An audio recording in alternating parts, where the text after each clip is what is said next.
Poetry by James Weldon Johnson.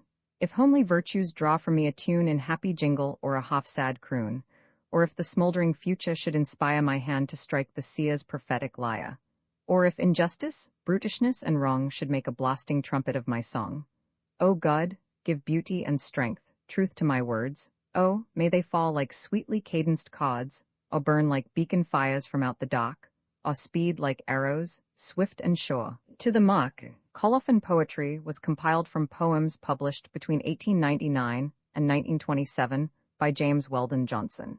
This ebook was produced for Standard eBooks by Weijia Cheng and is based on transcriptions from various sources and on digital scans from various sources. The cover page is adapted from The Judgment Day, a painting completed in 1927 by Aaron Douglas. The cover and title pages feature the League Spartan and Sots Mill Gaudi typefaces created in 2014 and 2009 by the League of Movable Type. This edition was released on July 16, 2025, 1:45 p.m., and is based on revision 81D 8259. The first edition of this ebook was released on February 7, 2021, 10:17 p.m. You can check for updates to this ebook, view its revision history, or download it for different e-reading systems at standardbooksorg/ebooks/JamesWeldonJohnson/poetry. The volunteer-driven Standard eBooks project relies on readers like you to submit typos, corrections, and other improvements. Anyone can contribute at standardbooksorg. Imprint this ebook is the product of many hours of hard work by volunteers for Standard eBooks and builds on the hard work of other literature lovers made possible by the public domain. This particular ebook is based on transcriptions from various sources and on digital scans from various sources. The source text and artwork in this ebook are believed to be in the United States public domain. That is, they are believed to be free of copyright restrictions in the United States. They may still be copyrighted in other countries, so users located outside of the United States must check their local laws before using this ebook. The creators of and contributors to this ebook dedicate their contributions to the worldwide public domain via the terms in the CC 01.0 Universal Public Domain dedication. For full license information, see the uncopyright at the end of this ebook. Standard eBooks is a volunteer-driven project that produces ebook editions of public domain literature using modern typography, technology, and editorial standards, and distributes them free of cost. You can download this and other ebooks carefully produced for true book lovers at standardbooksorg. Lift every voice and sing, lift every voice and sing till earth and heaven ring. Ring with the harmonies of liberty. Let our rejoicing rise high as the listening skies. Let it resound loud as the rolling sea. Sing a song full of the faith that the dark past has taught us. Sing a song full of the hope that the present has brought us. Facing the rising sun of our new day begun, let us march on till victory is won. Stony the road we trod, bitter the chastening rod, felt in the days when hope unborn had died. Yet with a steady beat, have not our weary feet come to the place for which our fathers sighed? We have come over a way that with tears has been watered. We have come, treading our path through the blood of the slaughtered, out from the gloomy past, till now we stand at last where the white gleam of our bright star is cast. God of our weary years, God of our silent tears, Thou who has brought us thus far on the way, Thou who has by Thy might led us into the light, keep us forever in the path, we pray. Lest our feet stray from the places, our God, where we met Thee, lest our hearts, drunk with the wine of the world, we forget Thee, shadowed beneath Thy hand, may we forever stand. True to our God, true to our native land. 50 years, 1863-1913, on the 50th anniversary of the signing of the Emancipation Proclamation, O brothers mine, today we stand where half a century sweeps our ken, since God, through Lincoln's ready hand, struck off our bonds and made us men. Just 50 years, a winter's day, as runs the history of a race, yet as we look back all the way, how distant seems our starting place.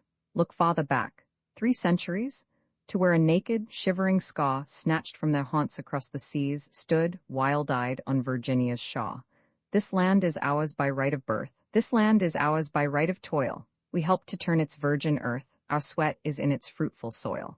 Where once the tangled forest stood, where flourished once rank weed and thorn, behold the path-traced, peaceful wood, the cotton white, the yellow con.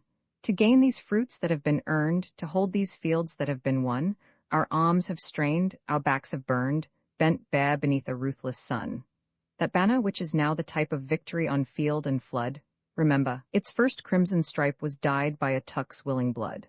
And never yet has come the cry, when that fair flag has been assailed, for men to do, for men to die, that we have faltered or have failed. We've helped to bear it, rent and torn, through many a hot-breathed battle breeze held in our hands. It has been born and planted far across the seas. And never yet, O haughty land, let us, at least, for this be praised, has one black, treason-guided hand ever against that flag been raised. Then should we speak but servile words, or shall we hang our heads in shame? Stand back of new-come foreign hods and fear our heritage to claim? No, stand erect and without fear, and for our foes let this suffice. We've bought a rightful sonship here, and we have more than paid the price. And yet, my brothers, well I know the tethered feet, the pinioned wings, the spirit bowed beneath the blow, the heart grown faint from wounds and stings, the staggering force of brutish might that strikes and leaves us stunned and dazed, the long, vain waiting through the night to hear some voice for justice raised.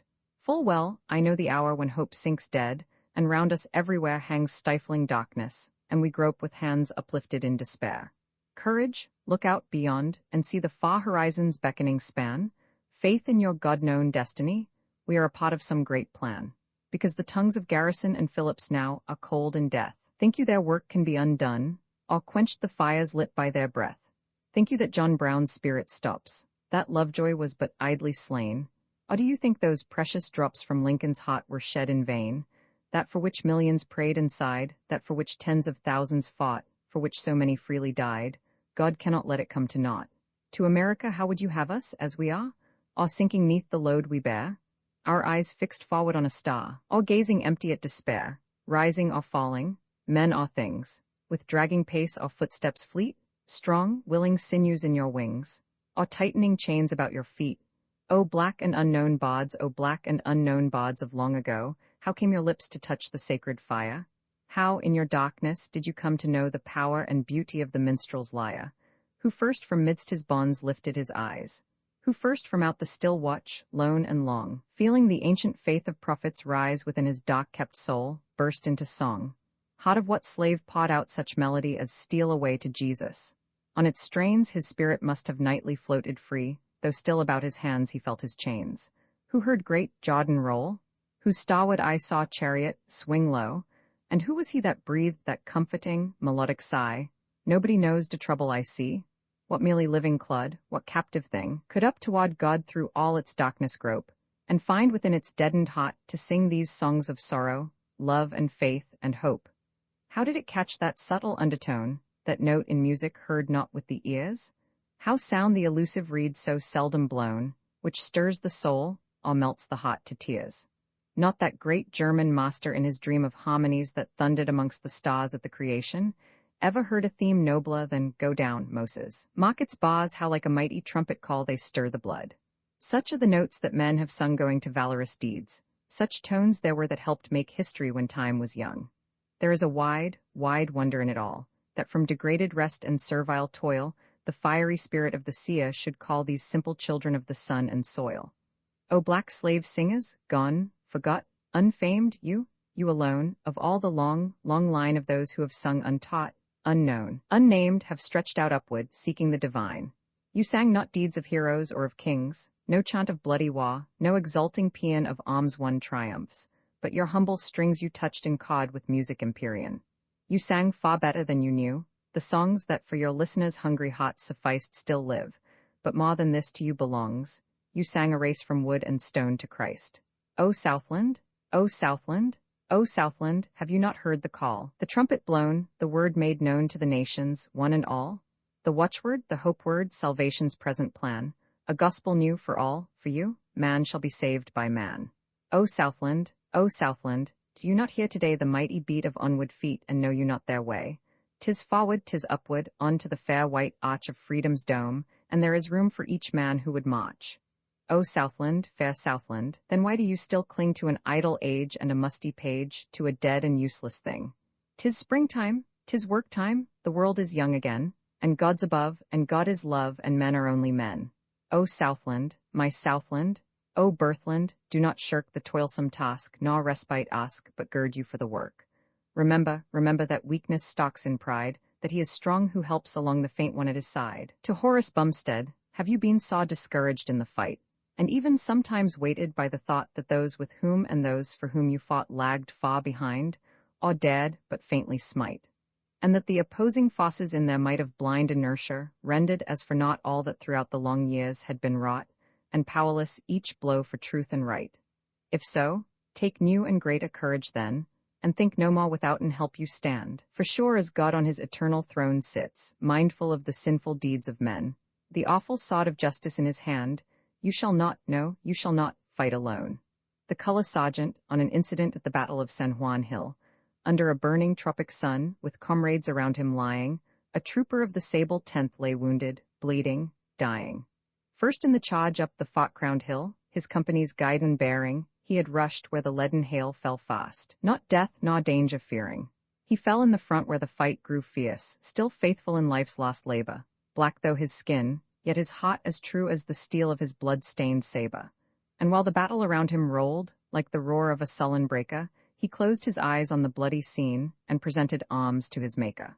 There he lay, without honor or rank, but still, in a grim-like beauty, despised of men for his humble race, yet true, in death, to his duty. The black mammy, O whitened head entwined in turban gay, O kind black face, O crude, but tender hand, O foster mother in whose arms there lay the race whose sons are masters of the land.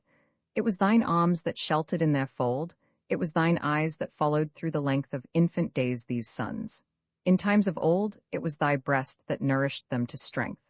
So often hast thou to thy bosom pressed the golden head, the face and brow of snow. So often has it gainst thy broad, dark breast lain, set off like a quickened cameo.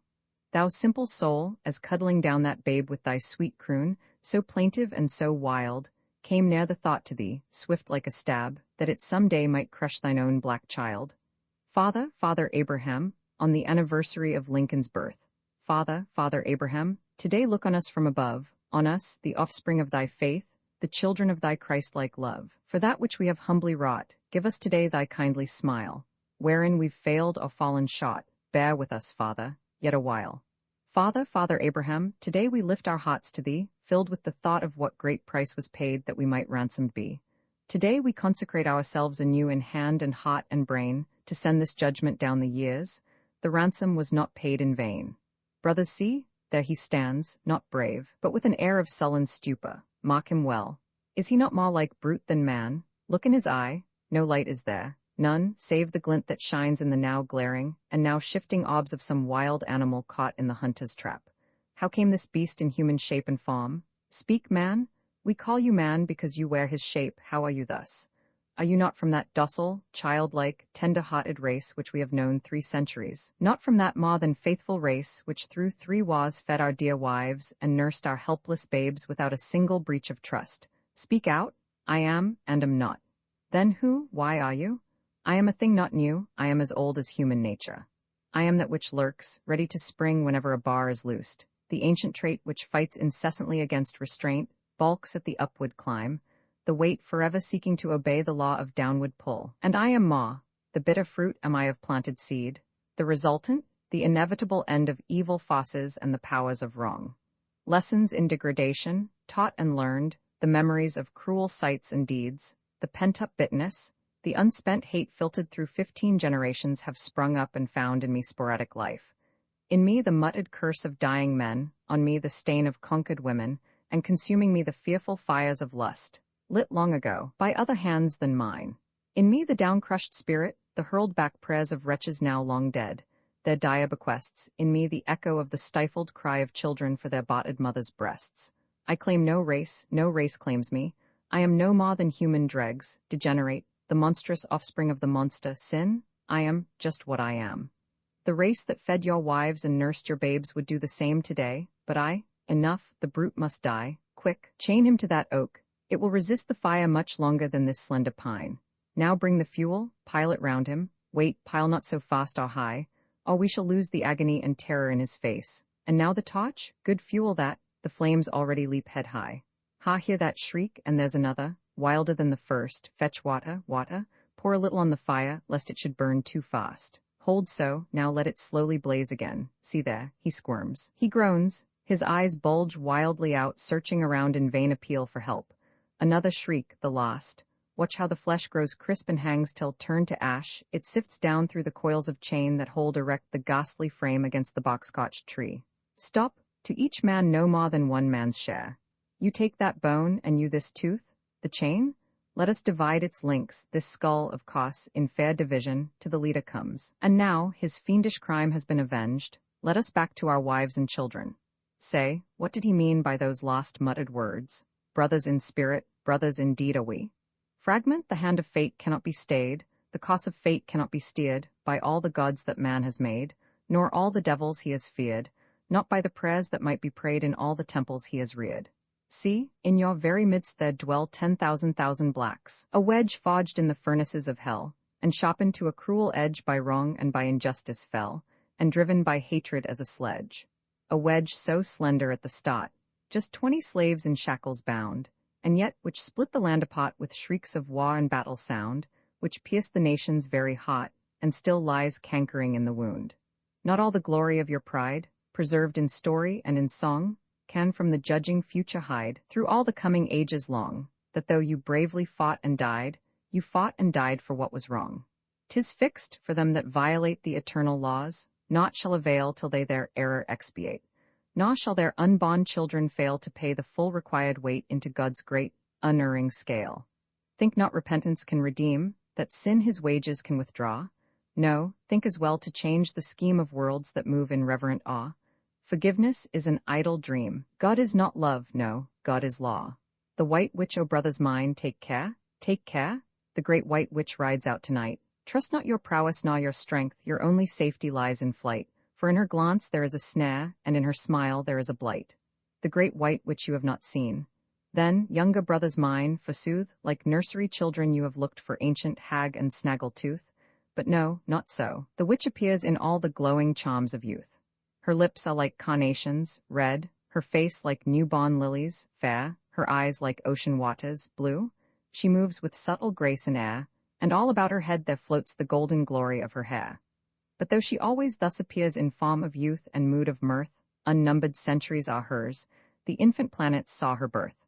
The child of throbbing life is she, twin sister to the greedy earth. And back behind those smiling lips, and down within those laughing eyes, and underneath the soft caress of hand and voice and purring sighs, the shadow of the panther lurks, the spirit of the vampire lies. For I have seen the great white witch, and she has led me to her lair, and I have kissed her red, red lips and cruel face so white and fair. Around me she has twined her arms, and bound me with her yellow hair. I felt those red lips burn and sear my body like a living coal, obeyed the power of those eyes as the needle trembles to the pole, and did not care, although I felt the strength go ebbing from my soul. Oh, she has seen your strong young limbs, and heard your laughter loud and gay, and in your voices she has caught the echo of a far-off day, when man was closer to the earth, and she has mocked you for her prey. She feels the old Antean strength in you, the great dynamic beat of primal passions, and she sees in you the lost besieged retreat of love relentless, lusty, fierce, love pain ecstatic, cruel sweet. Oh, brothers mine, take care, the great white witch rides out tonight. Oh, younger brothers mine, beware.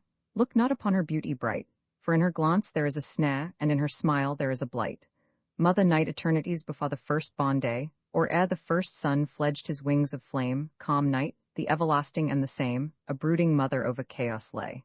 And whirling suns shall blaze and then decay, shall run their fiery courses and then claim the haven of the darkness whence they came, back to nirvanic peace shall grope their way. So when my feeble sun of life burns out, and sounded is the hour for my long sleep, I shall, full weary of the feverish light, welcome the darkness without fear or doubt, and heavy-lidded, I shall softly creep into the quiet bosom of the night. The young warrior mother, shed no mournful tears, but gird me on my sod, and give no utterance to thy fears, but bless me with thy word. The lines are drawn, the fight is on, a cause is to be won. Mother, look not so white and wan, give Godspeed to thy son. Now let thine eyes my way pursue where my footsteps fare, and when they laid beyond thy view, send off to me a prayer. But pray not to defend from harm, nor danger to dispel, pray rather that with steadfast arm I fight the battle well. Pray, mother of mine, that I always keep my heart and purpose strong, my sword unsullied and ready to leap unsheathed against the wrong. The glory of the day was in her face, the glory of the day was in her face, the beauty of the night was in her eyes. And over all her loveliness, the grace of morning blushing in the early skies.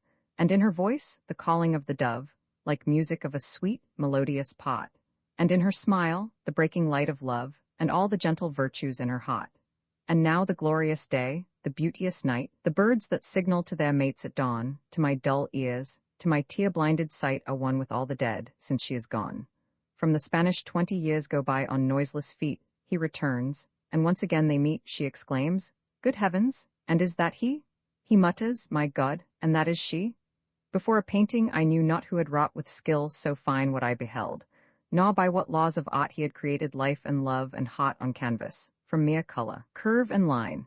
Silent I stood and made no move or sign, not with the crowd, but reverently apart, nor felt the power my rooted limbs to start, but mutely gazed upon that face divine. And over me the sense of beauty fell, as music over a raptured listener to the deep-voiced organ breathing out a hymn, or as on one who kneels, his beads to tell, there falls the aureate glory filtered through the windows in some old cathedral dim. I hear the stars still singing, I hear the stars still singing to the beautiful, silent night, as they speed with noiseless winging their ever westward flight. I hear the waves still falling on the stretch of lonely shore, but the sound of a sweet voice calling I shall hear, alas, no more. Girl of 15, I see you each morning from my window as you pass on your way to school. I do more than see, I watch you. I furtively draw the curtain aside, and my heart leaps through my eyes and follows you down the street, leaving me behind, half hid and wholly ashamed. What holds me back, half hid behind the curtains and wholly ashamed, but my 40 years beyond your 15? Girl of 15, as you pass there passes, too, a lightning flash of time in which you lift those 40 summers off my head, and take those 40 winters out of my heart. The suicide for 50 years, cruel, insatiable old world, you have punched me over the heart till you made me cough blood. The few paltry things I gathered you snatched out of my hands, you have knocked the cup from my thirsty lips. You have laughed at my hunger of body and soul. You look at me now and think, he is still strong, there ought to be 20 more years of good punching there. At the end of that time he will be old and broken, not able to strike back, but cringing and crying for leave to live a little longer. Those 20, pitiful, extra years would please you more than the 50 past, would they not, old world? Well, I hold them up before your greedy eyes, and snatch them away as I laugh in your face. Ha, ha, bang? Down by the Carib Sea I sunrise in the tropics Sol, mighty lord of the tropic zone, here I wait with the trembling stars to see thee once more take thy throne. There the patient palm tree watching waits to say, good morn to thee, and a throb of expectation pulses through the earth and me. Now, awe nature falls a hush, look. The east is all a blush, and a growing crimson crest dims the late stars in the west. Now, a flood of golden light sweeps across the silver night, swift the pale moon fades away before the light-girt king of day. See, the miracle is done. Once more behold.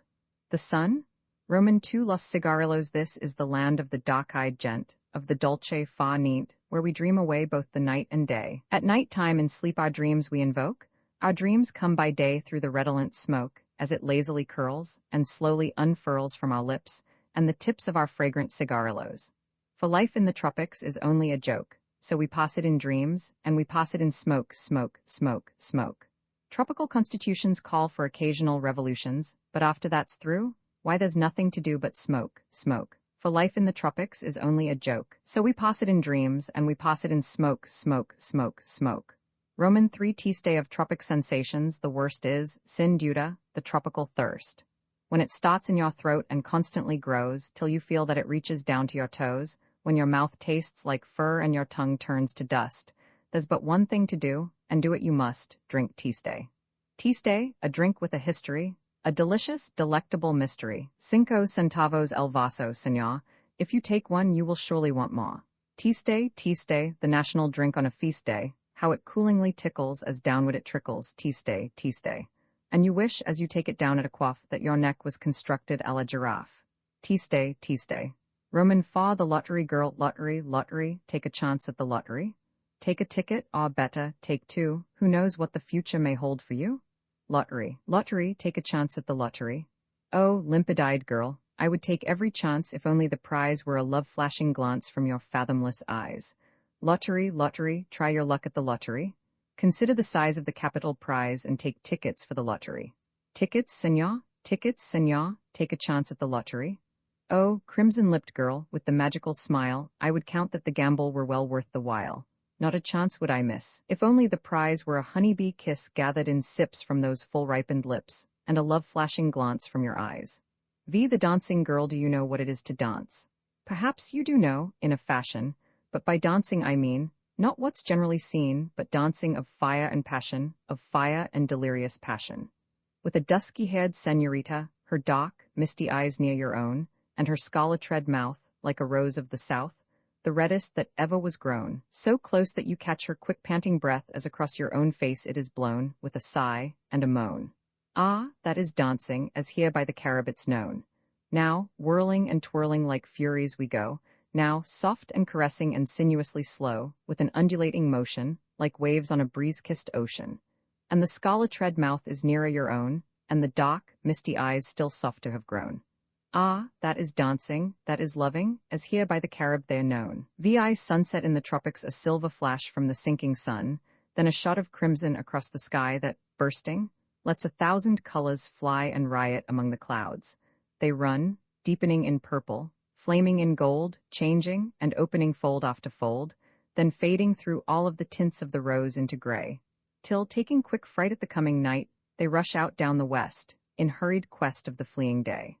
Now above where the toddiest color flares a moment yet, one point of light, now two, now three are set to form the starry stairs.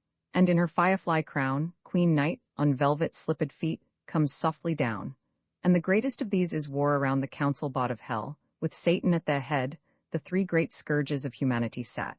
Gaunt Famine, with hollow cheek and voice, arose and spoke. O Prince, I have stalked the earth, and my victims by 10,000s I have slain, I have smitten old and young. Mouths of the helpless old moaning for bread, I have filled with dust, and I have laughed to see a crying babe tug at the shriveling breast of its mother, dead and cold.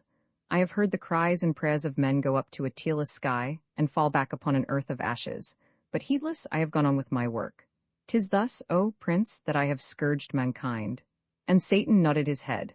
Pale Pestilence, with stenchful breath, then spoke and said, Great Prince, my brother, Famine, attacks the poor. He is most terrible against the helpless and the old, but I have made a charnel house of the mightiest cities of men. When I strike, neither their stars of gold or of grain avail. With a breath I lay low their strongest and wither up their fairest. I come upon them without warning, lancing invisible death. From me they flee with eyes and mouths distended. I poison the air for which they gasp, and I strike them down fleeing. 'Tis thus, great Prince, that I have scourged mankind. And Satan nodded his head. Then the red monster, Wah, rose up and spoke. His bloodshot eyes glared round him, and his thundering voice echoed through the murky vaults of hell. Oh, mighty Prince, my brothers, Famine and Pestilence, have slain their thousands and 10,000s, true, but the greater their victories have been, the more have they wakened in man's breast the godlike attributes of sympathy, of brotherhood and love, and made of him a searcher after wisdom. But I arouse in man the demon and the brute. I plant black hatred in his heart and red revenge. From the summit of 50,000 years of upward climb, I haul him down to the level of the stot, back to the wolf. I give him claws. I set his teeth into his brother's throat. I make him drunk with his brother's blood. And I laugh ho, ho, while he destroys himself. Oh, mighty Prince, not only do I slay, but I draw man hellward. And Satan smiled, stretched out his hand, and said, O Wah, of all the scourges of humanity, I crown you chief. And hell rang with the acclamation of the fiends. A midday dreamer I love to sit alone, and dream, and dream, and dream, in fancy's boat to softly glide along some stream where fairy palaces of gold and crystal bright stand all along the glistening shaw, a wondrous sight. My craft is built of ivory, with silver awes, the sails are spun of golden threads, and priceless stars of precious gems adorn its prow, and round its mast 100 silken cords are set to hold it fast. My galley slaves are sprightly elves who, as they row, and as their shining oars they swing them to and fro, keep time to music wafted on the scented air, made by the mermaids as they comb their golden hair. And I the while lie idly back, and dream, and let them row me where they will adown the stream. The temptress old devil, when you come with horns and tail, with diabolic grin and crafty leer, I say, such bogeyman devices wholly fail to waken in my heart a single fear. But when you wear a form I know so well, a form so human, yet so near divine, 'tis then I fall beneath the magic of your spell, 'tis then I know the vantage is not mine. Ah, when you take your horns from off your head, and soft and fragrant hair is in their place, I must admit I fear the tangled path I tread when that dear head is laid against my face. And at what time you change your baleful eyes for stars that melt into the gloom of night, all of my courage, my dear fellow, quickly flies. I know my chance is slim to win the fight. And when, instead of charging down to wreck me on a red-hot pitchfork in your hand, you throw a pair of slender arms about my neck, I dare not trust the ground on which I stand. Whene'er in place of using patent wile, are trying to frighten me with horrid grin, you tempt me with two crimson lips curved in a smile. Old devil, I must really own you win. Ghosts of the old year, the snow has ceased its fluttering flight, the wind sunk to a whisper light, an ominous stillness fills the night, a pause, a hush. At last, a sound that breaks the spell, loud, clanging mouthings of a bell, that through the silence peal and swell and roll and rush. What does this brazen tongue declare, that falling on the midnight air brings to my heart a sense of care akin to fright? 'Tis telling that the year is dead, the new year come, the old year fled, another leaf before me spread on which to write. It tells the deeds that were not done, it tells of races never run, of victories that were not won, barriers unleaped. It tells of many a squandered day, of slighted gems and treasured clay, of precious stars not laid away, of fields unreaped. And so the years go swiftly by, each coming brings ambitions high, and each departing leaves a sigh linked to the past. Large resolutions, little deeds, thus filled with aims unreached, life speeds until the blotted record reads, failure? At last. The ghost of Deacon Brown in a backwoods town lived Deacon Brown, and he was a miser old. He would trust no bank, so he dug, and sank in the ground a box of gold, down deep in the ground a box of gold. He hid his gold, as has been told, he remembered that he did it. But sad to say, on the very next day, he forgot just where he hid it. To find his gold he tried and tried till he grew faint and sick, and died. Then on each dark and gloomy night, a form in phosphorescent white, a genuine hair-raising sight, would wander through the town. And as it slowly roamed around, with a spade it dug each foot of ground. So the folks about said there was no doubt 'twas the ghost of Deacon Brown. Around the church this ghost would search, and whenever it would see the passers-by take wings and fly, it would laugh in ghostly glee, he. It would laugh in ghostly glee. And so the town went quickly down, for they said that it was haunted, and doors and gates, so the story states, bore a notice, tenants wanted. And the town is now for let, but the ghost is digging yet. Lazy some men enjoy the constant strife of days with work and worry rife, but that is not my dream of life. I think such men are crazy. For me, a life with worries few, a job of nothing much to do, just pelf enough to see me through. I fear that I am lazy. On winter mornings cold and drear, when 6 o'clock alarms I hear, 'tis then I love to shift my ear and hug my downy pillows. When in the shade it's 93, no job in town looks good to me. I'd rather loaf down by the sea and watch the foaming billows. Some people think the world's a school, where labor is the only rule, but I'll not make myself a mule, and don't you ever doubt it. I know that work may have its use, but still I feel that's no excuse for turning it into abuse. What do you think about it? Let others fume and sweat and boil, and scratch and dig for golden spoil, and live the life of work and toil, their lives to labor giving. But what is gold when life is sped, and life is short, as has been said, and we are such a long time dead, I'll spend my life in living. Omar, old Omar, jolly skeptic, it may be that, after all, you found the magic key to life and all its mystery, and I must own you have almost persuaded me. Deep in the quiet wood are you bowed down and hot? Do you but hear the clashing discords and the din of life? Then come away, come to the peaceful wood, here bathe your soul in silence. Listen? Now, from out the palpitating solitude do you not catch, yet faint, elusive strains? They are above, around, within you, everywhere. Silently listen. Clear, and still more clear, they come. They bubble up in rippling notes and swell in singing tones. Now let your soul run the whole gamut of the wondrous scale until, responsive to the tonic chord, it touches the diapason of God's grand cathedral organ, filling earth for you with heavenly peace and holy harmonies. Voluptas to chase a never-reached mirage across the hot, white sand, and choke and die, while gazing on its green and wadded strand.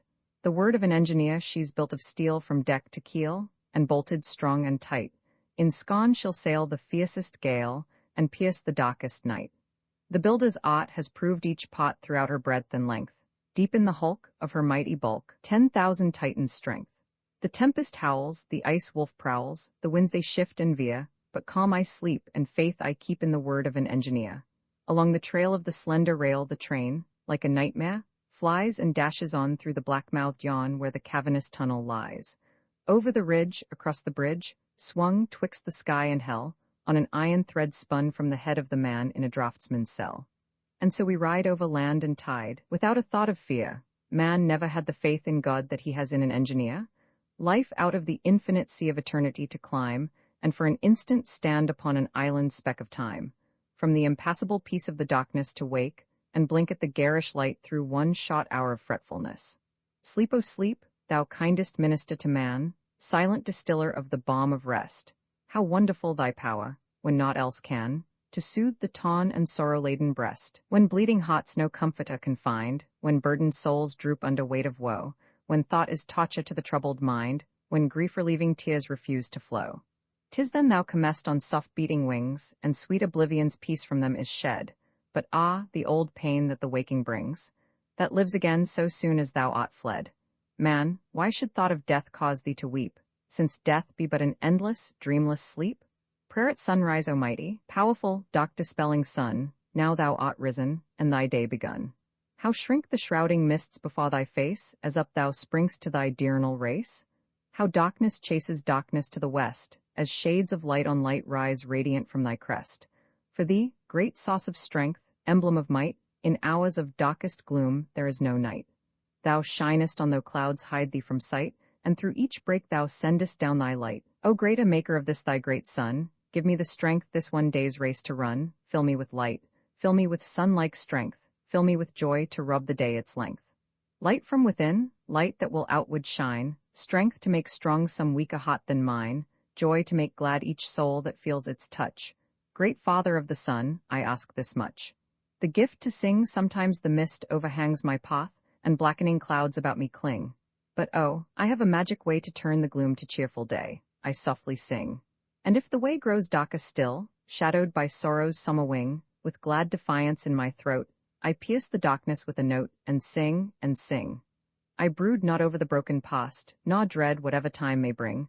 No nights are dark, no days are long, while in my heart there swells a song, and I can sing.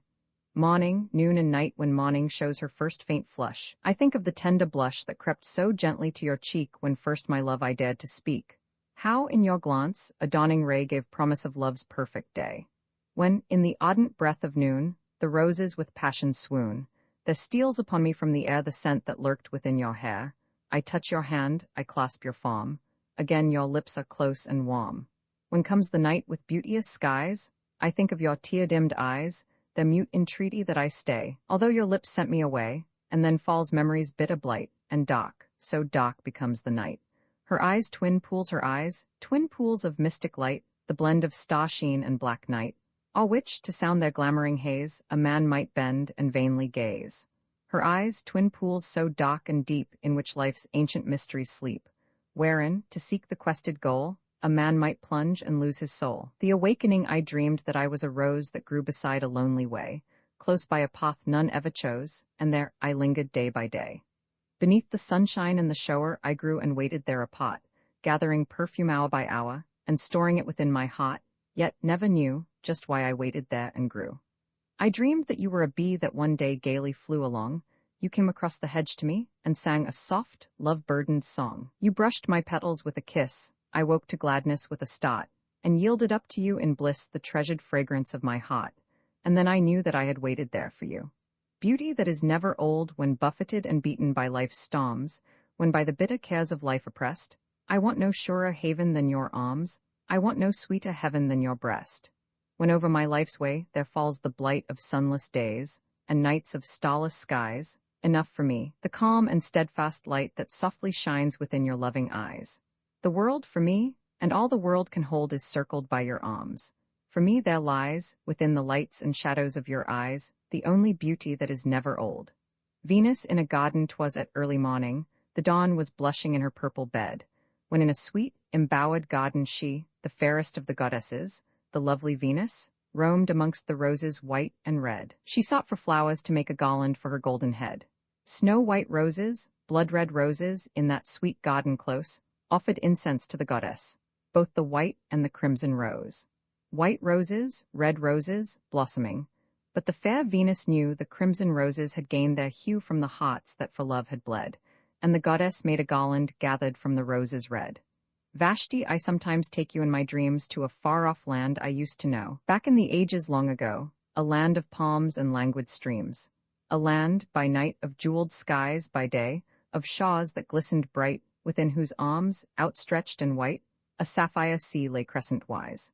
Where twilight fell like silver floss, where rose the golden moon half hid behind a shadowy pyramid, a land beneath the southern cross. And there the days dreamed in their flight, each one a poem chanted through, which at its close was merged into the muted music of the night. And you were a princess in those days, and I was your serving lad. But who ever served with heart so glad, all lived so for a word of praise? And if that word you chanced to speak, how all my senses swayed and reeled, till low beside your feet I kneeled, with happiness o'erwrought and weak. If, when your golden cup I bore, you deigned to lower your eyes to mine, eyes cold, yet fervid, like the wine, I knew not how to wish for more. I trembled at the thought to dare to gaze upon, to scrutinize the deep-sea mystery of your eyes, the sunlit splendor of your hair, to let my timid glances rest upon you long enough to note how fair and slender was your throat, how white the promise of your breast. But though I did not dare to chance a lingering look, an open gaze upon your beauty's blinding rays, I ventured many a stolen glance. I fancy, too, but could not state what trick of mine the fancy caused. At times your eyes upon me paused, and mocked my figure lithe and straight. Once when my eyes met yours, it seemed that in your cheek, despite your pride, a flush arose and swiftly died.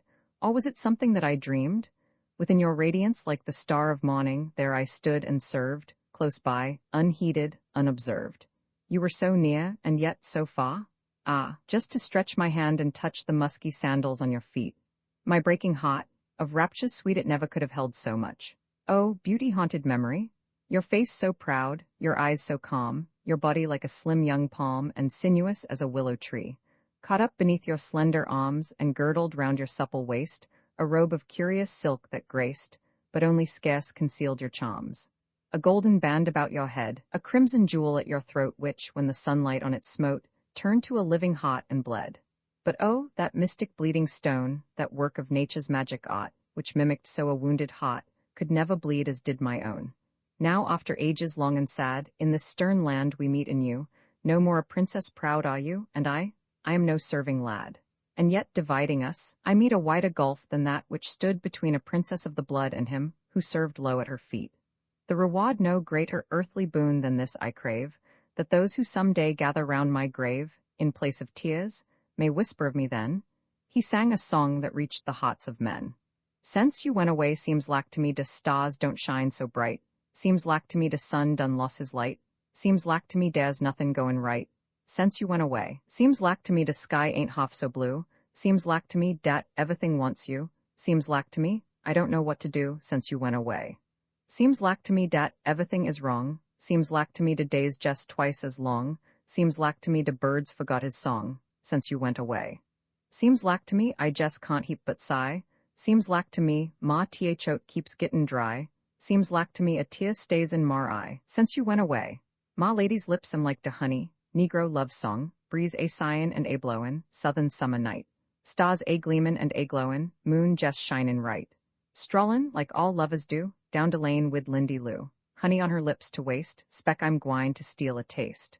Oh, ma lady's lips am like de honey, ma lady's lips am like de rose, and I'm just like de little bee a buzzin' round de flower wha de nectar grows. Ma lady's lips dey smile so temptin', ma lady's teeth so white dey shine, oh, ma lady's lips so tantalizin', ma lady's lips so close to mine. Bird a whistlin' and a swayin' in de live oak tree, seems to me he keeps a sayin', kiss dat gal fo me. Look he, Mr. Mockingbird, gwine to take you at your word. If I meets Ma Waterloo, gwine to blame it all on you. Oh, ma lady's lips am like de honey, ma lady's lips am like de rose, and I'm just like de little bee a buzzin' round de flower wha de nectar grows. Ma lady's lips dey smile so temptin', ma lady's teeth so white dey shine, oh, ma lady's lips so tantalizin', ma lady's lips so close to mine. Honey and de rose, I s'pose, is put dare fo to be, Honey on her lips, I knows, is put dead just for me. Seen a sparkle in her eye, heard her heave a little sigh, felt her kinda squeeze ma hand, 'nuff to make me understand. Tunk a lecture on modern education. Looky tunk, now, ain't dis awful. T'ought I sent you off to school. Don't you know dat you is growin' up to be a reglaw fool? Was dem books dat I's done bought you? Look he boy, you tell me quick, was dat Webster Blueback speller and dat brand new arithmetic? While I'm tinkin' you is lanin' into school, why bless my soul, you off in de woods a playin'. Can't you do like you is tole? Boy, I tell you, it's just scandalous de way dat you is goin' on. And you surely gon' be sorry, just as true as you is born. I'm tryin' hard to raise you as a credit to dis race, and you tryin' heap much hotta foo to come up in disgrace. De said days WN men don't get up to de top by hooks and crooks. Tell you now, days got to get dere standin' on a pile o' books. WN you sees a docky goin' to de field as soon as light, followin' a mule across it de monin' tell de night, wookin' all his life foo vittles. Hoein' tween de cotton rows, WN he knocks off ol' and tired, ownin' nuttin' but his claws. You kin put it down to ignance, after all what's done and said, you kin bet dat same docky ain't got nuttin' in his head. Ain't you seed dem white men settin' in dere office? Don't you know dey goes dere 'bout 9 each mornin'? Bless yo soul, dey's out by foe. Dey just does a little written, does dat by some easy means, gals just set and play pioneer on dem printin' press machines. Chilly, dem men knows how to figure, how to use dat little pen, and dey knows dat blueback speller beginnin' to der N. Dat's defective education, dat's de teeing what's gwine to rule. Get dem books, you lazy rascal, get back to yo place in school. Nobody's lookin' but der owl and de moon, a negro serenade, de river is glistenin' in de moonlight, der owl is settin' high up in de tree. De little stars twinklin' wid a soft light, de night seems only jest for you and me. Through de trees de breezes a sighin', breathin' out a sotto lover's croon, dere's nobody lookin' or a spyin', nobody but der owl and de moon. Nobody's lookin' but der owl and de moon, and de night is balmy. Foo de month is June, come den, honey. Won't you? Come to meet me soon, while nobody's lookin' but der owl and de moon.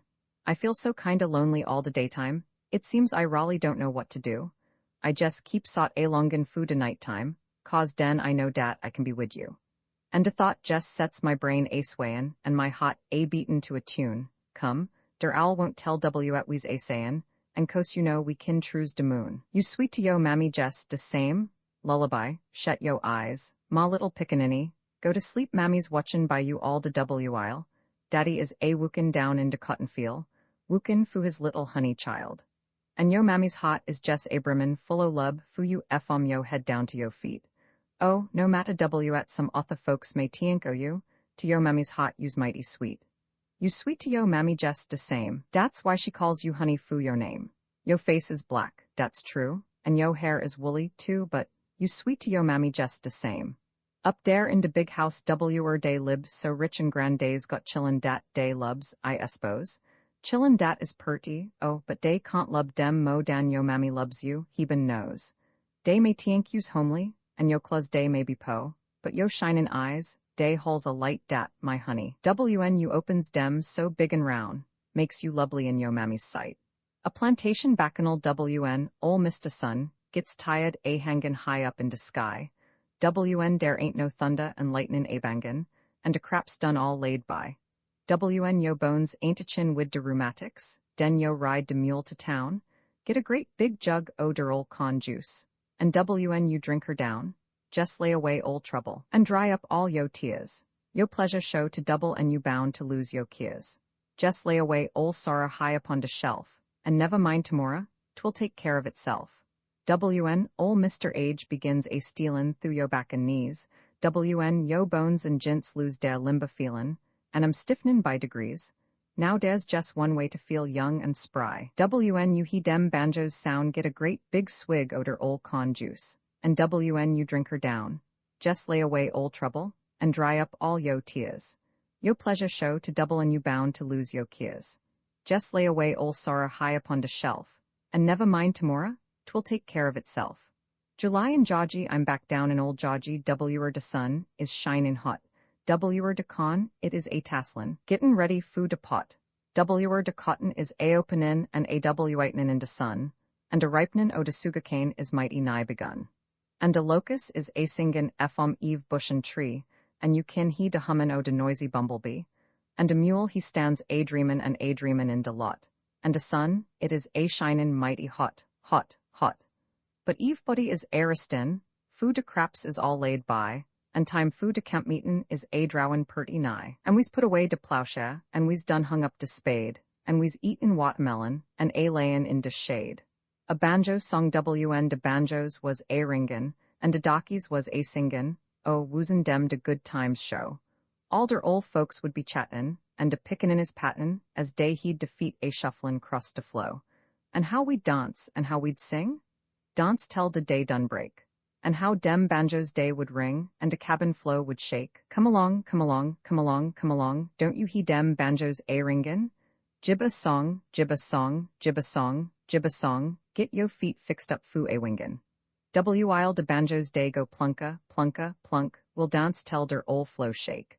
While de feet keep a goin' chooka, chooka, chook, will dance tell de day done break. Ansa to prayer dare ain't no use in sayin' de Lord won't ansa pra, if you knows how to ax him. I knows he's bound to he. De trouble is, some people don't ax de proper way, den WN day gets no ansa day doubts de use to pray. You got to use exactly de expressions and de words to show dat tween yo faith and works, you pens on works 2/3. Now, one time I remember, just how long I won't say, I thought I'd like a turkey to eat on Christmas Day. Fu weeks I dreamed 'bout turkeys, a struttin' in dare pride, but seed no way to get one, widout de Lord purvide. And so I went to prayin', I prayed wid all my might. Lord, send to me a turkey. I prayed both day and night. Lord, send to me a turkey, a big one if you please. I clawed a heap and I prayed so much I must wore out my knees. I prayed dat pra so often, I prayed dat pra so long, yet didn't get no turkey, I knowed 'twas somethin' wrong. So on de night 'fore Christmas WN, I got down to pray, Lord, send me to a turkey, I had de sense to say. Lord, send me to a turkey? I know dat pra was right, and it was surely answered. I got de bird dat night. Dat gal o' mine, skin as black and just as soft as a velvet dress, teeth as white as ivory, well day as I guess. Eyes dat's just as big and bright as der even in star, and dat wholesome soto light lovelier by far. Hair don't hang way down her back, plaited up in rows, wid de two ends dat's behind tied wid ribbon bows. Hands dat Raleigh wasn't made fu hard work, I'm sho. Got a little bit o' foot, we's a number foe. You just oughta see dat gal Sundays WN, she goes to de Baptist meetin' house, dressed in her best clothes. WN, she puts her white dress on and other things so fine. Now, Sue, don't you know I'm proud o' dat gal o' mine? The seasons WN, de leaves begin to fall, and de froze is on de ground, and de simmons is a ripenin' on de tree. WN, I heed de dinner call, and de chillun gather round, 'tis den de possum is de meat fu me. WN, de wintertime am pass and de spring is come at last. WN, de good ol' summer sun begins to shine. Oh, my thoughts den take a turn, and my heart begins to yearn fo dat watermelon growin' on de vine. Now, de year will surely bring round a season fu us all. Everyone can pick his season de res, but de melon in de spring, and de possum in de fall, make it hard to tell which time o' year am best.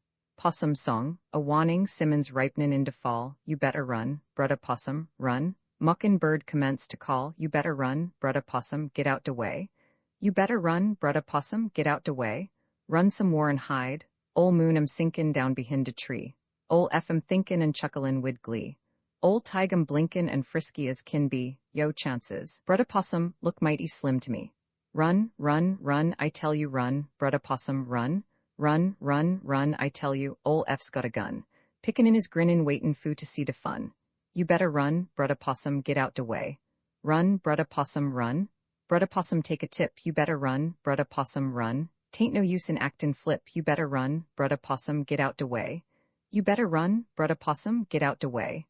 Run some more and hide. Day's gwine to hound you all along de line, WN day done found you, den what's de use in sighin'? Would tate as round you. You surely would tay's fine, so listen, brudder possum, you better be a flyin'. Run, run, run, I tell you run, brudder possum, run. Run, run, run, I tell you, ol' F's got a gun. Pickin' in his grinnin' waitin' fu to see de fun. You better run, brudder possum, get out de way. Run, brudder possum, run, brer rabbit. Used de cutes of 'em all once dere was a meetin' in de wilderness. All de critters of creation day was da, brer rabbit, brer possum, brer wolf, brer fox, king lion, Mr. Terrapin, Mr. Bear. De question fu discussion was, who is de biggest man? Day pinted old Jedge Owl to decide. He polished up his spectacles and put 'em on his nose, and to the questions slowly he replied. Br wolf am mighty cunnin', br fox am mighty sly, br terrapin and possum, kinda small. Br lion's mighty vicious, br bear he's sot auspicious, br rabbit, used de cutes of 'em all. Dis caused a great confusion mongst der animals. Every critter claimed that he had won de prize. Dey sputed and dey ogged, dey growled and dey rawed, den putty soon de dust begin to rise. Br rabbit, he just stood aside and urged them on to fight. Br lion, he must taw br br in two. WN day was also tia dat day, couldn't catch da breath. Br rabbit, he just grabbed de prize and flew. Br wolf am mighty cunnin', br fox am mighty sly, br terrapin and possum, kinda small. Br lion's mighty vicious, br bear he's sot auspicious, br rabbit, used de cutes of 'em all. An explanation look he? 'Splain to me de reason why you said to Squire Lee, da was 12 old chicken thieves in dis he town, includin' me. F he told you dat, my brudder, he said somethin' dat warn't true. What I said was dis, dat da was 12, widout includin' you. Oh, de little pickaninny's gone to sleep, cuddle down, ma honey in yo bed, go to sleep and res yo little head, been a kind o' ailin' all de day? Didn't have no spirit foo to play? Neva min, tomorrow, when you weck, daddy's gwine to ride you on his beck, round and round de cabin flow so fast da? He's closed his little eyes at last. De little pickaninny's gone to sleep, cuddled in his trundle bed so tiny, de little pickaninny's gone to sleep, closed his little eyes so bright and shiny. Hush, and when you walk across de flow, step across it very soft and slow. De shadows all around begin to creep, de little pickaninny's gone to sleep. Mandy, at's de matter wid dat chilly? Keeps a sign every little while, seems to me I heard him sot a groan, Lord. His little handsome call as stone. At's dat far off light dat's in his eyes. Dat's a light day's borrowed from de skies. Fall his little hands across his brias, let de little pickaninny res. The rivals look he? Is I ava told you bout de curious way I won Eliza? Say I never, well he's how de thing was done. Lies, you know, was mighty purty, dat's been 40 yes ago, and cost to look at her dis minute, you mightn't s'pose dat it was so. She was jest de great's traction in de county, and blessed de lamb. Eve Docky was a cotton, but it lay twixt me and Sam. You know Sam. We both was wookin' on der old John Tompkins' place. And Eve buddy was a watchin' TC who's gwine to win de race. He, now you must really 'scuse me foo dis snickering, but I jest can't heap laughin' Eve time I tells dis thing. As I was a sayin', me and Sam whooped daily side by side, he a studyin', me a studyin', how to win lies foo a bride. Well, de race was kinder equal. Lies was soughter on defense. Sam he had de most dollars, and I had de most sense. Things day run along bout eben tell der come big meetin' day. Sam den thought to win Miss Liza, he had found de shoost way. And you talk about big meetin's? None been like it fa naw sense. Der was sich a crowd o' people dat we had to put up tents. Der was preaches der ease, and der was preaches de wes. Folks had kilt Moss Eve chicken, and was fattenin' up de res. Gals had all got new white dresses, and bought ribbons foo der hair, fixin' foo der openin' Sunday, prayin' dat de day'd be fair. Dat de Reverend Jasper Jones of Mount Moriah, it was load, was to preach der openin' sermon, so you know der was a crowd. Foo dat man was show a preacher, had a voice jest like a bull, so der ain't no use in sayin' dat de meetin' house was full. Folks was der Big Pine Hollow, some come way Muddy Creek, some come jest to stay foo Sunday, but de crowd stayed through de week. Some come ridden in top buggies wid de wheels all painted red, pulled by mules dat run like rabbits, each one tryin' to get ahead. Other poorer folks come driven mules dat leaned up jinst de shaft, hitched to broke down, creaky wagons dat looked like dey'd drap in half. But de biggest crowd come walkin', wid der new shoes on der backs. 'Scuse was dat day, couldn't we cause de heels was full o' tacks. Fact is, it's a job for job, a trudgin' in de sun and heat, down a long and dusty clay road wid yo shoes packed full o' feet. Coast day stopped and put dem shoes on when dey got most to do, den day had to grin and bear it, dat tuck good religion show. But I must forgot ma story. Well at last dat Sunday came and it seemed dat Eve buddy, Blinn and Deef, and Holton Lame, was out in de grove a waitin' foo de meetin' to begin. Dat crowd had got converted to a bean der end o' sin. Lies was dere in all her glory, purty as a big sunflower. I kin 'member how she looked just same as 'twas dis vay hwa. But to make ma story shorter, while we was a waitin' dere, down de road we spied a cloud o' dust dat filled up all der air. And as we kep on a lookin', out mongst dat vey cloud Sam. On Mas John's big mule Caesar, rode right slam up into crowd. You just oughta see dat docky, clar I like ta lost ma bref. Fu to use a common expression, he was bout nigh dressed to death. He had slipped to town dat Saturday, didn't let nobody know, and had carried all his cash and left it in de dry goods stow. He had on a brand new pseudo-stowbought clothes, a high plug hat. He looked exactly like a gen'man, tain't no use denyin' dat. When he got down off dat mule, and bowed to Laser, I could see how she looked at him so demurrin', and just kinda glanced at me. Den I know to win dat gal, I show would need some other means sides a hangin' round big meetin' in a suit o' homespun jeans. Day blowed de Hun Fu preachin', and de crowd all went inside.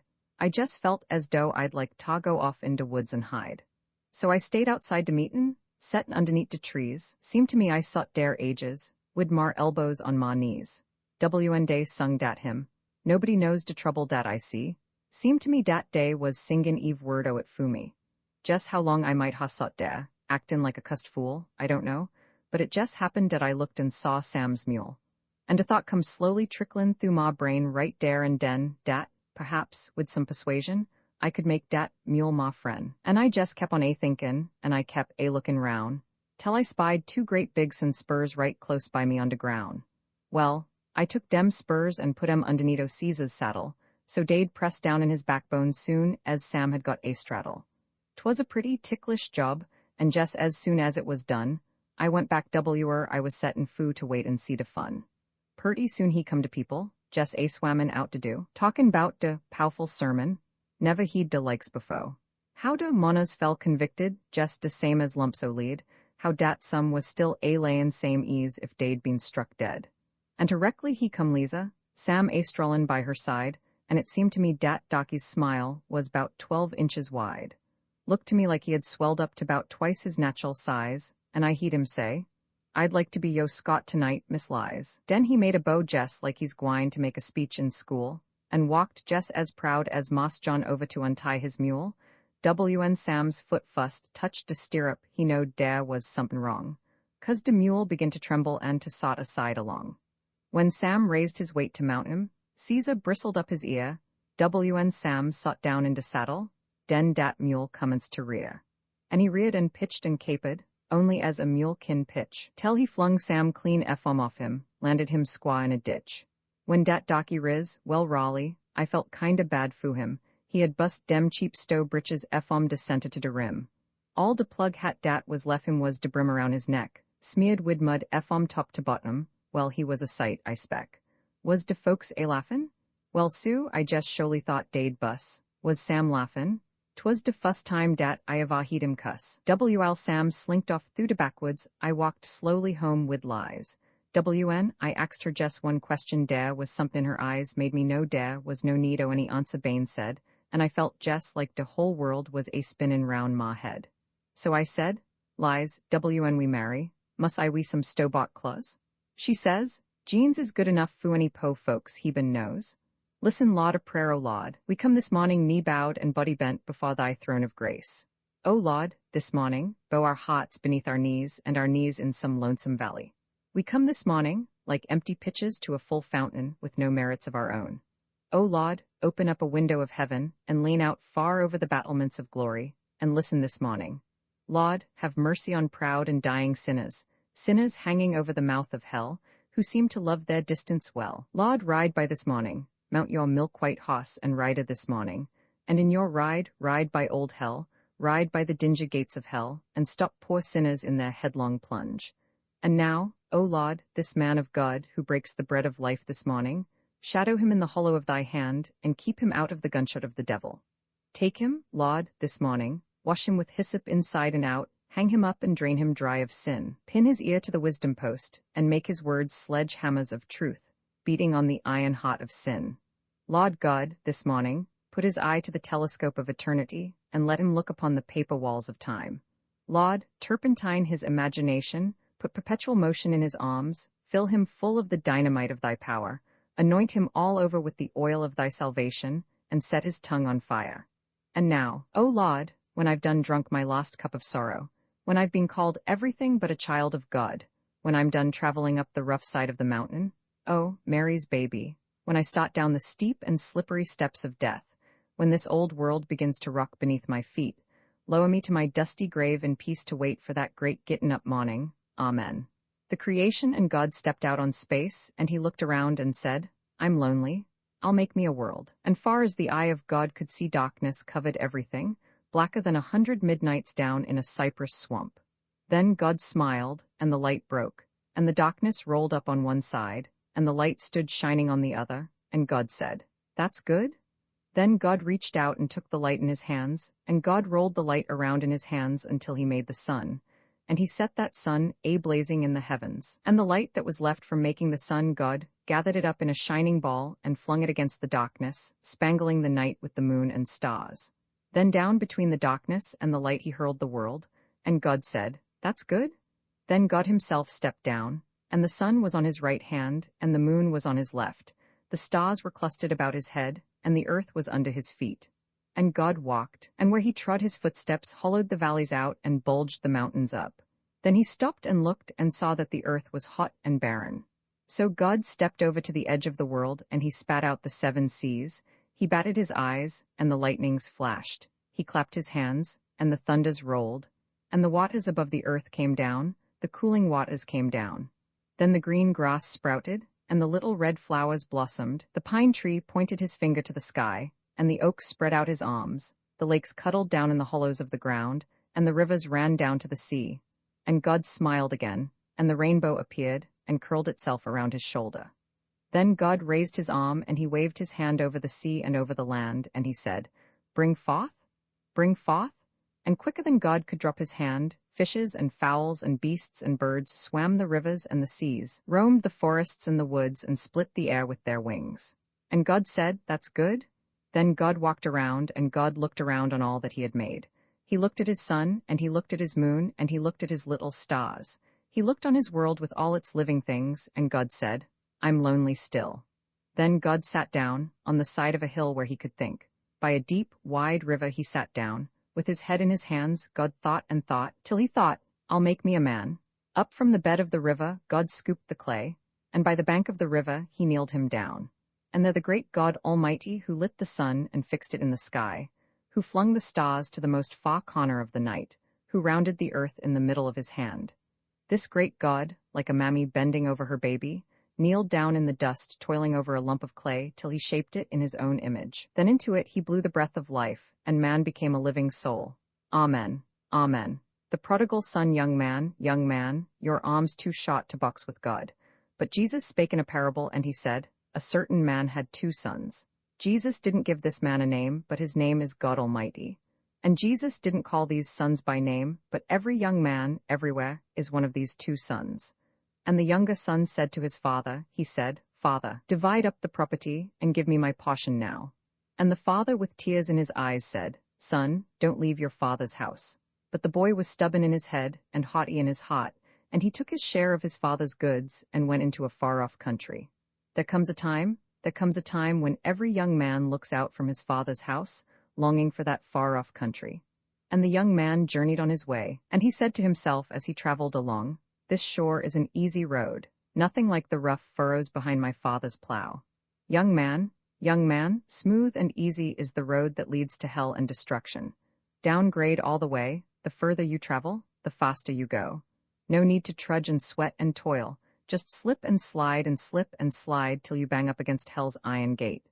And the younger son kept traveling along, till at night time he came to a city. And the city was bright in the night time like day, the streets all crowded with people, brass bands and string bands playing, and everywhere the young man turned there was singing and laughing and dancing. And he stopped a passerby, and he said, Tell me, what city is this? And the passerby laughed and said, Don't you know?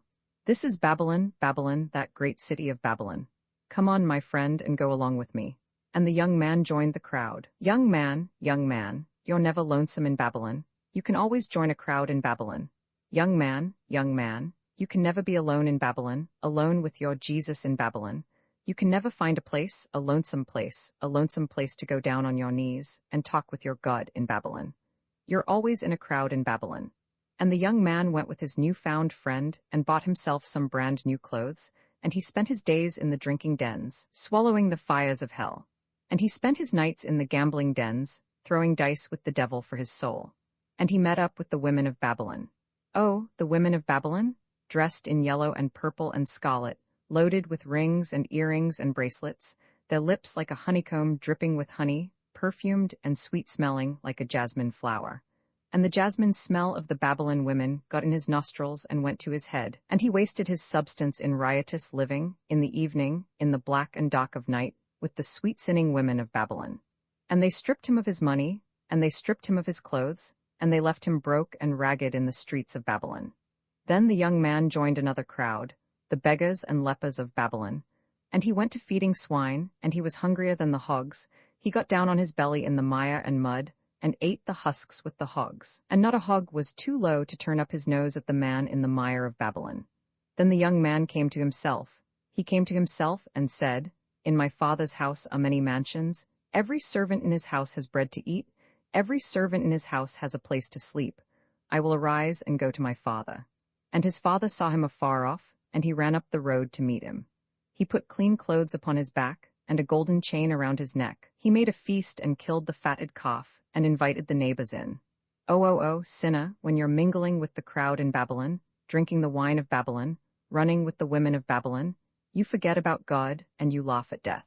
Today you've got the strength of a bull in your neck and the strength of a bear in your arms, but some o' these days, you'll have a hand-to-hand struggle with bony death, and death is bound to win. Young man, come away from Babylon, that hell-bought city of Babylon. Leave the dancing and gambling of Babylon, the wine and whiskey of Babylon, the hot-mouthed women of Babylon. Fall down on your knees and say in your heart, I will arise and go to my father. Go down, death, a funeral sermon, weep not, she is not dead. She's resting in the bosom of Jesus. Heartbroken husband, weep no more. Grief-stricken son, weep no more. Left lonesome daughter, weep no more, she's only just gone home. Day before yesterday morning, God was looking down from his great, high heaven, looking down on all his children, and his eye fell on Sister Caroline, tossing on her bed of pain. And God's big heart was touched with pity, with the everlasting pity. And God sat back on his throne, and he commanded that tall, bright angel standing at his right hand, Call me Death. And that tall, bright angel cried in a voice that broke like a clap of thunder, Call death, call death. And the echo sounded down the streets of heaven till it reached away back to that shadowy place, where Death waits with his pale, white horses. And Death heard the summons, and he leaped on his fastest horse, pale as a sheet in the moonlight. Up the golden street Death galloped, and the hoofs of his horse struck fire from the gold, but they didn't make no sound. Up Death rode to the great white throne, and waited for God's command. And God said, Go down, Death, go down to Savannah, Georgia, down in Yamacraw, and find Sister Caroline. She's borne the burden and heat of the day, she's labored long in my vineyard, and she's tired. She's weary, go down, Death, and bring her to me. And Death didn't say a word, but he loosed the reins on his pale, white horse, and he clamped the spurs to his bloodless sides, and out and down he rode, through heaven's pearly gates, past suns and moons and stars, on Death rode, and the foam from his horse was like a comet in the sky, on Death rode, leaving the lightnings flash behind, straight on down he came. While we were watching round her bed, she turned her eyes and looked away, she saw what we couldn't see, she saw old Death. She saw old Death coming like a falling star. But Death didn't frighten Sister Caroline, he looked to her like a welcome friend. And she whispered to us, I'm going home, and she smiled and closed her eyes. And Death took her up like a baby, and she lay in his icy arms, but she didn't feel no chill. And Death began to ride again, up beyond the evening star, out beyond the morning star, into the glittering light of glory, on to the great white throne. And there he laid Sister Caroline on the loving breast of Jesus. And Jesus took his own hand and wiped away her tears, and he smoothed the furrows from her face, and the angels sang a little song. And Jesus rocked her in his arms and kept saying, Take your rest, take your rest, take your rest. Weep not, she is not dead, she's resting in the bosom of Jesus.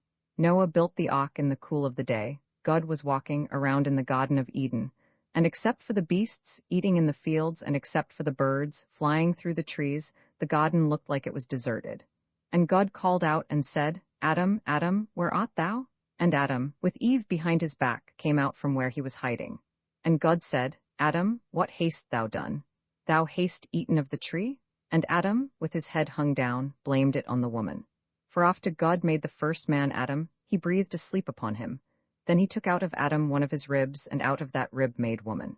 And God put the man and woman together in the beautiful Garden of Eden, with nothing to do the whole day long but play all around in the garden. And God called Adam before him, and he said to him, Listen now, Adam, of all the fruit in the garden you can eat, except of the tree of knowledge, for the day thou eatest of that tree, thou shalt surely die.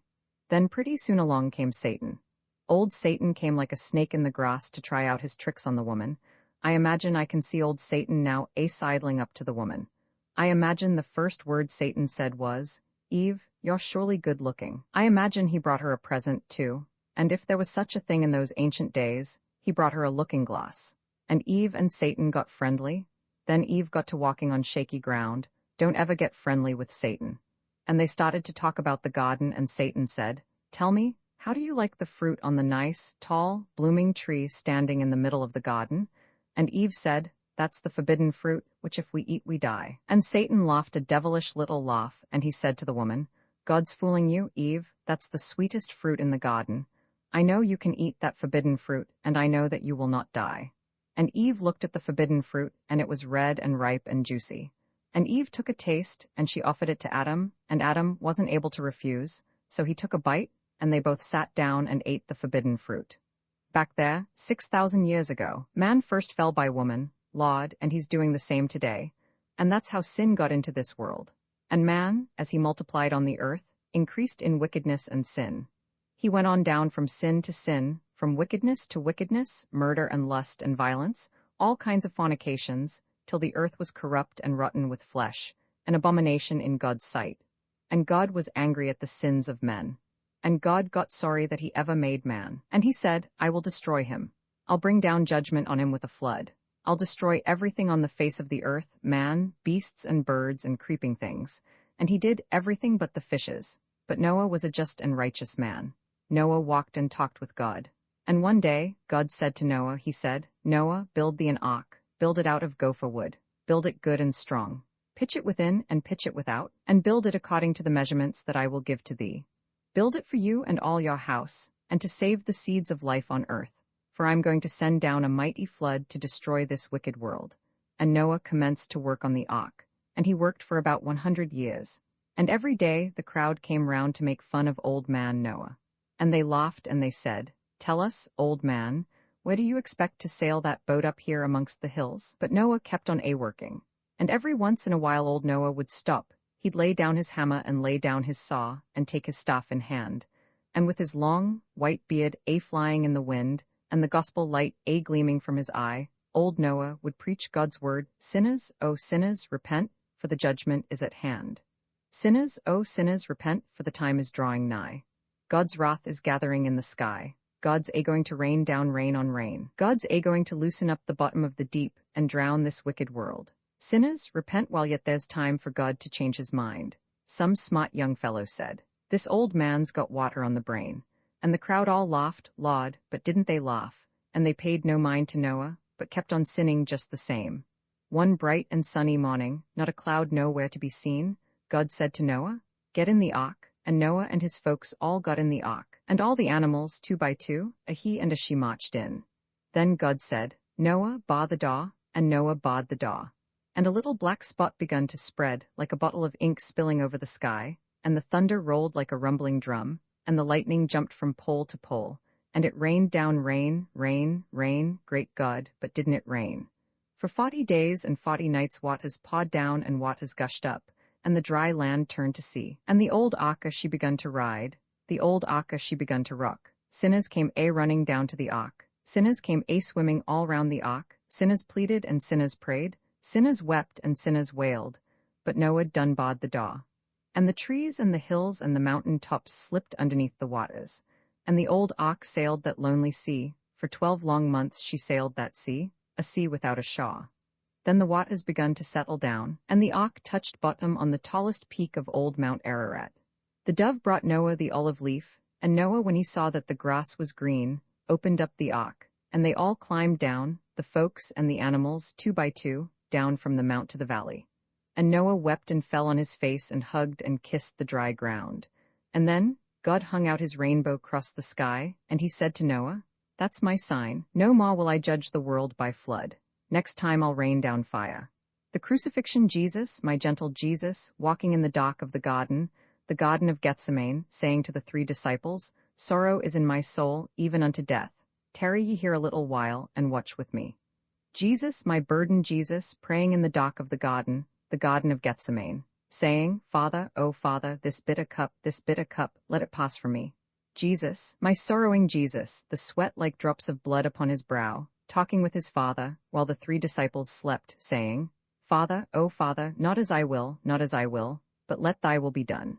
Oh, look at black-hearted Judas sneaking through the dock of the Garden, leading his crucifying mob. Oh, God, strike him down. Why don't you strike him down before he plants his traitor's kiss upon my Jesus' cheek? And they take my blameless Jesus, and they drag him to the governor, to the mighty Roman governor. Great Pilate seated in his hall, great Pilate on his judgment seat said, In this man I find no fault. I find no fault in him. And Pilate washed his hands, but they cried out, saying, Crucify him! Crucify him! Crucify him! His blood be on our heads. And they beat my loving Jesus, they spit on my precious Jesus, they dressed him up in a purple robe, they put a crown of thorns upon his head. And they pressed it down, oh, they pressed it down, and they mocked my sweet King Jesus. Up Golgotha's rugged road I see my Jesus go. I see him sink beneath the load, I see my drooping Jesus sink.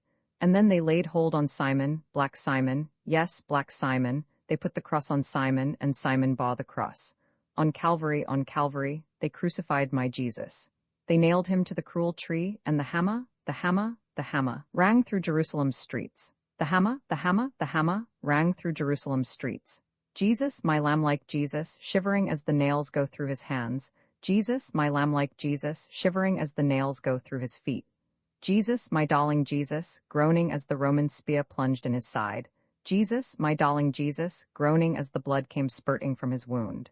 Oh, look how they done my Jesus. Mary, weeping Mary, sees her poor little Jesus on the cross. Mary, weeping Mary, sees her sweet baby Jesus on the cruel cross, hanging between 2 thieves. And Jesus, my lonesome Jesus, called out once more to his Father, saying, my God, why hast thou forsaken me? And he drooped his head and died. And the veil of the temple was split in 2, the midday sun refused to shine, the thunder rumbled and the lightning wrote an unknown language in the sky. What a day, Lord, what a day, when my blessed Jesus died. Oh, I tremble, yes, I tremble, it causes me to tremble when I think how Jesus died on the steeps of Calvary, how Jesus died for sinners like you and me. Let my people go. And God called Moses from the burning bush. He called in a still, small voice, and he said, Moses, Moses, and Moses listened, and he answered and said, Lord, here am I.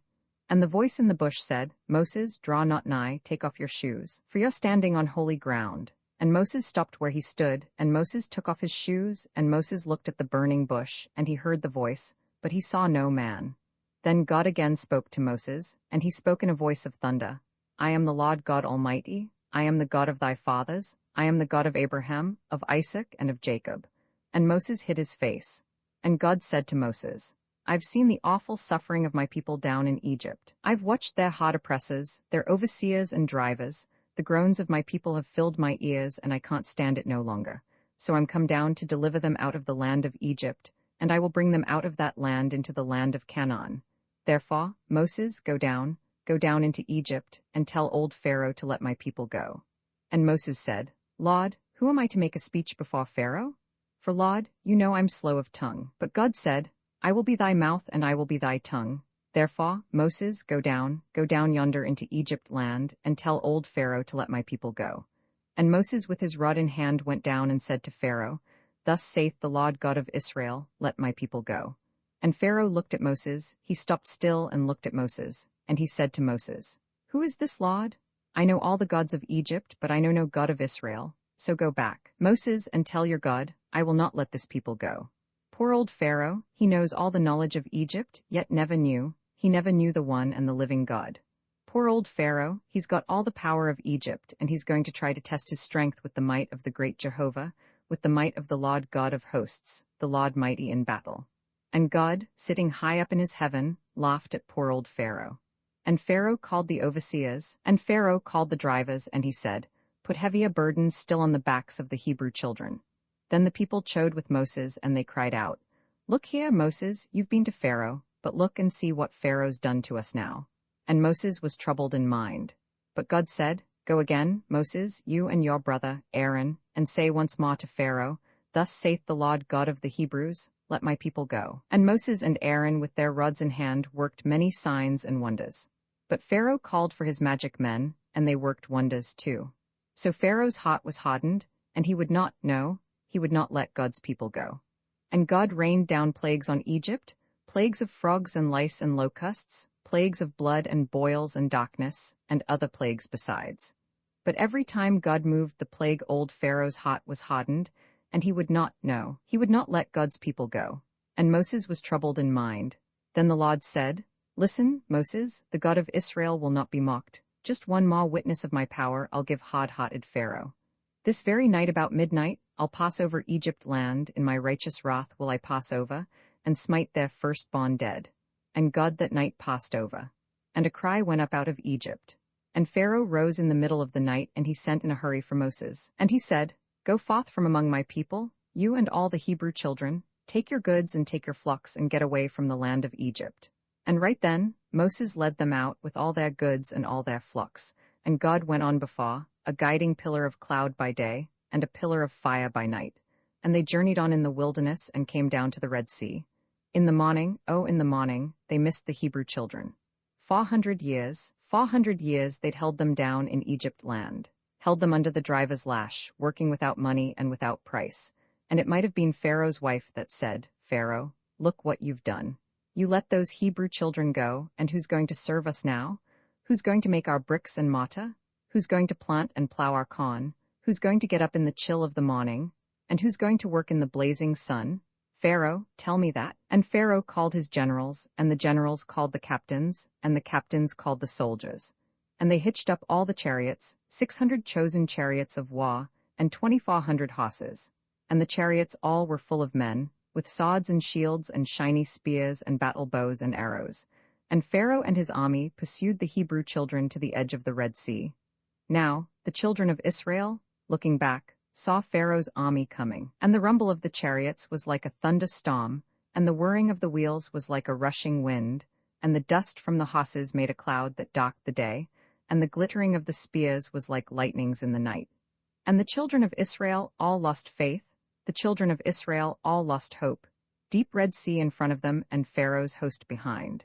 And they mumbled and grumbled among themselves, Were there no graves in Egypt? And they wailed aloud to Moses and said, Slavery in Egypt was better than to come to die here in this wilderness. But Moses said, Stand still, and see the Lord's salvation. For the Lord God of Israel will not forsake his people. The Lord will break the chariots, the Lord will break the horsemen, he'll break great Egypt's sword and shield, the battle bows and arrows. This day he'll make proud Pharaoh know who is the God of Israel. And Moses lifted up his rod over the Red Sea, and God with a blast of his nostrils blew the waters apart, and the waves rolled back and stood up in a pile, and left a path through the middle of the sea dry as the sands of the desert. And the children of Israel all crossed over onto the other side. When Pharaoh saw them crossing dry, he dashed on in behind them. Old Pharaoh got about halfway across, and God unlashed the waters, and the waves rushed back together, and Pharaoh and all his army got lost, and all his host got drowned. And Moses sang and Miriam danced, and the people shouted for joy, and God led the Hebrew children on till they reached the promised land. Listen, all you sons of Pharaoh. Who do you think can hold God's people when the Lord God himself has said, Let my people go? The judgment day in that great day, people, in that great day, God's going to rain down fire. God's going to sit in the middle of the air to judge the quick and the dead. Early one of these mornings, God's going to call for Gabriel, that tall, bright angel, Gabriel, and God's going to say to him, Gabriel, blow your silver trumpet and wake the living nations. And Gabriel's going to ask him, Lord, how loud must I blow it? And God's going to tell him, Gabriel, blow it calm and easy. Then putting one foot on the mountain top and the other in the middle of the sea, Gabriel's going to stand and blow his horn to wake the living nations. Then God's going to say to him, Gabriel, once more blow your silver trumpet and wake the nations underground. And Gabriel's going to ask him, Lord, how loud must I blow it? And God's going to tell him, Gabriel, like 7 peals of thunder. Then the tall, bright angel, Gabriel, will put one foot on the battlements of heaven and the other on the steps of hell, and blow that silver trumpet till he shakes old hell's foundations. And I feel old earth shuddering. and I see the graves a bursting, and I hear a sound, a blood-chilling sound. What sound is that I hear? It's the clicking together of the dry bones, bone to bone, the dry bones, and I see coming out of the bursting graves and marching up from the valley of death, the army of the dead. And the living and the dead in the twinkling of an eye are caught up in the middle of the air, before God's judgment bar. O sinner, where will you stand in that great day when God's going to rain down fire? Oh, you gambling man, where will you stand? You harmongering man, where will you stand? Liars and backsliders, where will you stand in that great day when God's going to rain down fire? And God will divide the sheep from the goats, the one on the right, the other on the left. And to them on the right God's going to say, Enter into my kingdom. And those who have come through great tribulations, and washed their robes in the blood of the Lamb, they will enter in, clothed in spotless white, with starry crowns upon their heads, and silver slippers on their feet, and hops within their hands. And 2 by 2 they'll walk up and down the golden street, feasting on the milk and honey, singing new songs of Zion, chattering with the angels all around the great white throne. And to them on the left God's going to say, Depart from me into everlasting darkness, down into the bottomless pit. And the wicked like lumps of lead will start to fall, headlong for 7 days and nights they'll fall, plumb into the big, black, red-hot mouth of hell, belching out fire and brimstone. And their cries like howling, yelping dogs will go up with the fire and smoke from hell, but God will stop his ears. Too late, sinner? Too late? Goodbye, sinner? Goodbye, in hell, sinner. In hell, beyond the reach of the love of God. And I hear a voice crying, Time shall be no more, time shall be no more, time shall be no more. And the sun will go out like a candle in the wind, the moon will turn to dripping blood, the stars will fall like cinders, and the sea will burn like tar, and the earth shall melt away and be dissolved, and the sky will roll up like a scroll. With a wave of his hand, God will blot out time and start the wheel of eternity. Sinner, oh, sinner, where will you stand in that great day when God's going to rain down fire? Poetry by James Weldon Johnson. Uncopyright may you do good and not evil. May you find forgiveness for yourself and forgive others. May you share freely, never taking more than you give. Copyright pages exist to tell you that you can't do something. Unlike them, this uncopyright page exists to tell you that the writing and artwork in this ebook are believed to be in the United States public domain.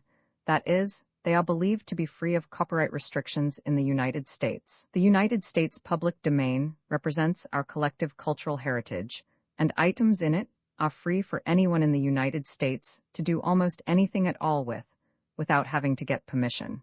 Copyright laws are different all over the world, and the source text or artwork in this ebook may still be copyrighted in other countries.